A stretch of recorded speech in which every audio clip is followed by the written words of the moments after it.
السلام علیکم ورحمۃ اللہ وبرکاتہ۔ میں ہوں محمد غفران ندوی، آپ دیکھ رہے ہیں بے باک ٹائم۔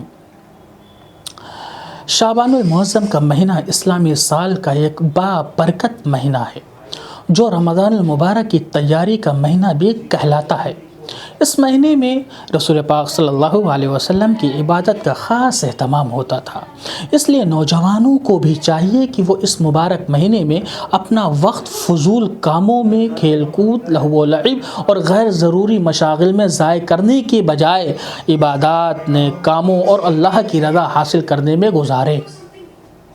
اللہ تعالیٰ نے قرآن مجید میں وقت کی قدر اور اچھے اعمال کی ترغیب دی ہے۔ ایک سورت ہے والعصر ان الانسان لفی خسر الا الذین آمنوا وعملوا الصالحات وتواصوا بالحق وتواصوا بالصبر۔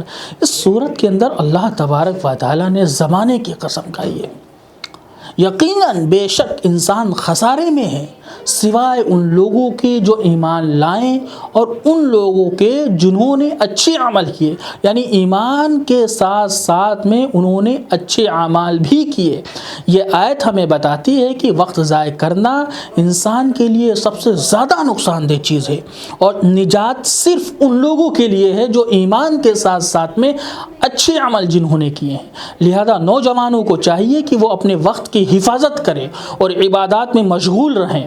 قرآن پاک کی ایک اور آیت ہے والذین هم عن اللغو معرضون، اور وہ جو لہو و لعب کاموں سے دور رہتے ہیں۔ یہ آیت واضح کرتی ہے کہ مومن وہی ہے جو بے فائدہ اور فضول چیزوں میں وقت ضائع نہیں کرتے، بلکہ وہ اپنے وقت کو غنیمت سمجھتے ہیں، اپنے وقت کو عبادت، علم اور اچھے کاموں میں صرف کرتے ہیں۔ حضرت عائشہ صدیقہ رضی اللہ تعالی عنہا فرماتی ہیں لم ارى رسول اللہ صلی اللہ علیہ وسلم استکمل صیام شہر قط الا رمضان وما رأیته فی شہر اکثر صیاما منہ فی شعبان۔ میں نے رسول پاک صلی اللہ علیہ وسلم کو کبھی کسی مہینے کے مکمل روزے رکھتے نہیں دیکھا سوائے رمضان کے، اور میں نے شعبان کے مہینے میں آپ صلی اللہ علیہ وسلم کو سب سے زیادہ روزے رکھتے دیکھا۔ یہ حدیث ہمیں سکھاتی ہے، یہ پیغام دیتی ہے، ہمیں بتاتی ہے کہ رسول پاک صلی اللہ علیہ وسلم شعبان میں خصوصی طور پر روزے رکھتے تھے۔ اس لیے ہمیں بھی اس مہینے میں عبادت کرنے چاہیے، اچھے عمل کرنے چاہیے اور روزوں کا زیادہ سے زیادہ اہتمام کرنا چاہیے، تمام مشغولیات سے بیزار ہونا چاہیے۔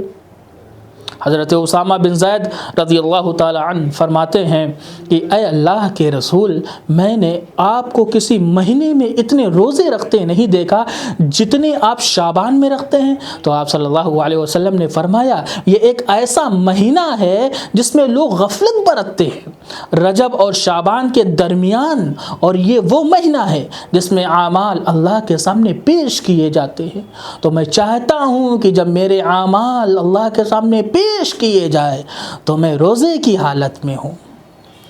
یہ حدیث ہمیں بات سکھاتی ہے کہ شعبان میں غفلت برتنا مناسب نہیں ہے، بلکہ اس مہینے میں زیادہ عبادت کرنی چاہیے تاکہ ہمارے اعمال اللہ کے سامنے ایک بہترین حالت میں پیش ہوں، اور جس وقت اللہ کے سامنے ہمارے اعمال پیش ہوں تو ہم بھی ایک یعنی کہ روزے کی حالت میں ہوں، عبادت میں ہمارا بھی شمار ہو۔ نبی کریم صلی اللہ علیہ وسلم نے ارشاد فرمایا ہے من حسن اسلام المرء ترکہ ما لا یعنیہ، انسان کے اسلام کی خوبی یہ ہے، اسلام کی خوبی یہ ہے، اس کی خصوصیت یہ ہے کہ وہ فضول اور بے فائدہ کاموں کو چھوڑ دے۔ یہ حدیث ہمیں سکھاتی ہے کہ فضول وقت ضائع کرنا، بے مقصد کھیل کود اور ضروری مشغولیات میں لگنا اچھے مسلمان کی نشانی نہیں ہے۔ شعبان کے روزے رکھنے کی کوشش کرے، خاص طور پر 13، 14 اور 15 تاریخ کے ایام 20 کے روزے رکھے، 5 وقت کی نماز اور نوافل کا اہتمام کرے، تہجد، اشراق، چاشت اور اوابین پڑھنے کی عادت ڈالے، روزانہ کم از کم ایک رکوع یا ایک پارہ پڑھنے کی کوشش کرے، اور اس کو سمجھنے کی بھی کوشش کرے، اس کو سمجھنے کی عادت ڈالے، اپنے امام صاحب سے پوچھے، آپ ان سب سے سیکھ سکتے ہیں، اپنے علم کے اندر یعنی کہ امپرومنٹ لا سکتے ہیں، اپنے علم کو انکریز کر سکتے ہیں۔ والدین کی دعائیں لے، ان کی خدمت کو عبادت سمجھ کر کرے، شعبان کو رمضان کی تیاری کا مہینہ بنائیں، سحری اور افطاری کی مشق کریں، رمضان کے لیے عبادت کا معمول بنائیں۔ یہی ساری کی ساری ہماری گزارشیں ہیں ہمارے نوجوانوں سے۔ اگر ان کے اندر یہ تمام کی تمام چیزیں آ گئیں تو انشاءاللہ رمضان ہمارا بہترین طریقے سے کٹے گا، بہترین طریقے سے ہم رمضان کو گزاریں گے انشاءاللہ۔ اسی طریقے سے جس طریقے سے آج ویڈیو آئی ہے، رمضان بھر انشاءاللہ ہمارے ساتھ میں ایک نئے مہمان بھی موجود ہوں گے اور ہمارے ساتھ میں ایک نئے گیسٹ کے ساتھ میں کسی نہ کسی مسئلے پر تبصرہ بھی ہوگا رمضان کے اندر۔ اسی طریقے سے ویڈیو آپ کے پاس آتی رہے۔